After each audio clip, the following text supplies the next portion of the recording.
everybody, it's Bean and Bagel. We are a married couple from the Midwest. He's from Michigan and I'm from Minnesota, although we're kind of both from Minnesota because he lives here now. Nope.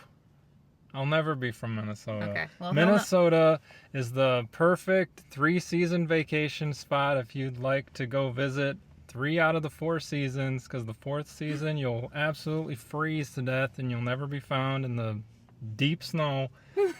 So anyway, I'll never be from there, even though Michigan has a lot of snow too. So whatever. Yeah, Michigan's pretty cold too, so you ain't got much to say. Michigan's actually got more snow than Minnesota. But anyway, I'll never be from Minnesota. I'm always from Michigan. All right. Okay. But anyways, we talk about food mostly on this channel and we post videos once or twice a week. If you would like to subscribe, we'd love to have you. And today we're talking about some freeze-dried candy. These are sweet worms and they're from the brand So Good. So these are just described as sweet worms. There's not a specific flavor that is listed, but we've never really had freeze-dried candy, especially not these.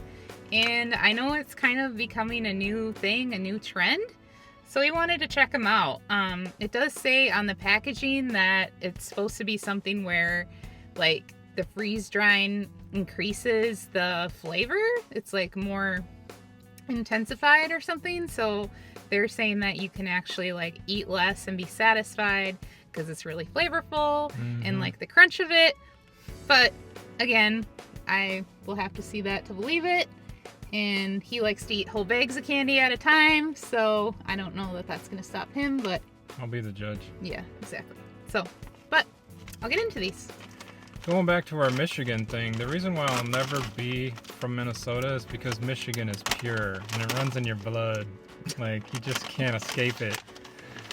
Something she don't understand. But talking about freeze-dried food, it kind of reminds me of MREs, which are meals ready to eat and often associated with the military or survival gear. And the reason it reminds me of that is because one day when I was a kid, I was with my grandpa who was in the military and we were in his basement and he was cleaning a bunch of stuff out and he came across a bunch of his old military gear.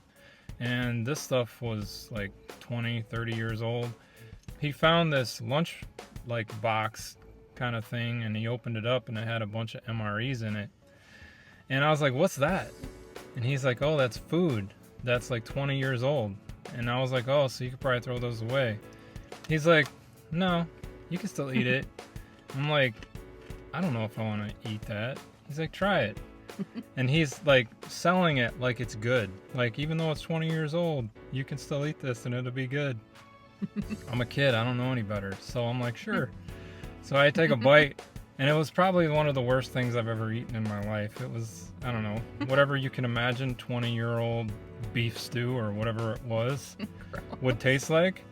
So that was pretty gross. But I'm concerned because when I hear the word freeze-dried or dehydrated or anything like that, even though I like jerky and those kind of things, you know, anytime you start messing with things, like, it gets me concerned a little bit. Like, is this gonna taste any good? So I have mixed feelings, I think. Like, I do see where like the flavor is really good and I like the crunch of it, and it just has like a really unique texture because it's really crunchy, but it's also like very airy, where it's almost like if you can picture like cotton candy type texture, but it's like really hard, but it's also like not so hard where it's like you can't bite into it. Like, that's what it reminds me of because it's just very like airy. But my issue with it was it got stuck in my teeth really bad, and it's like still kind of stuck back there a little bit. So I feel like I had to start taking like just little tiny bites of it so that it wouldn't like go back and get stuck. But I don't really like that sensation of things getting stuck in my teeth, so I didn't like it. But I do like the flavor. And I did think it was just unique and very good. So on our channel, we do try it or walk by it as our review system. I think I would still say try it because I thought it was still really good. And it is satisfying, I think. So I do like that.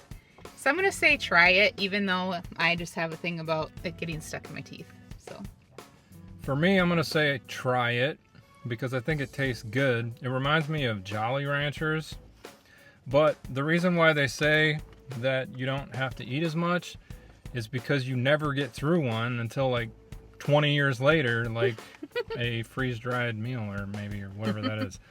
But you're constantly just chewing on it and working on it, and it's, I don't know, it's just not something that you can just like pop in your mouth like a Jolly Rancher or a cough drop or something like that, and you're just kind of sucking on it and you go about your day. You are walking around probably like, you know what I mean? Like, because it's always stuck and it's sticking on your top roof and your bottom roof for your teeth. And so, like, you kind of look like a goon, really, like, when you're walking around, probably. So, I don't know if I'm in love with that portion of it. But I guess if I'm just sitting in front of the TV and I'm eating candy, I could probably eat these. But I think it would get annoying after a while. It would bother my teeth. So, I'll say try it for the flavor. But if you're not a fan of that kind of texture and that kind of experience, you're not going to like it, because it does get stuck in your teeth. And I could see, like, if you're chewing it fast, like, and you have like a filling or something, that would be a bad experience. So you might want to be aware of that. Sure. But that's our video for today. Hope you enjoyed it. Hope I didn't blab too much. And we'll see you in the next one.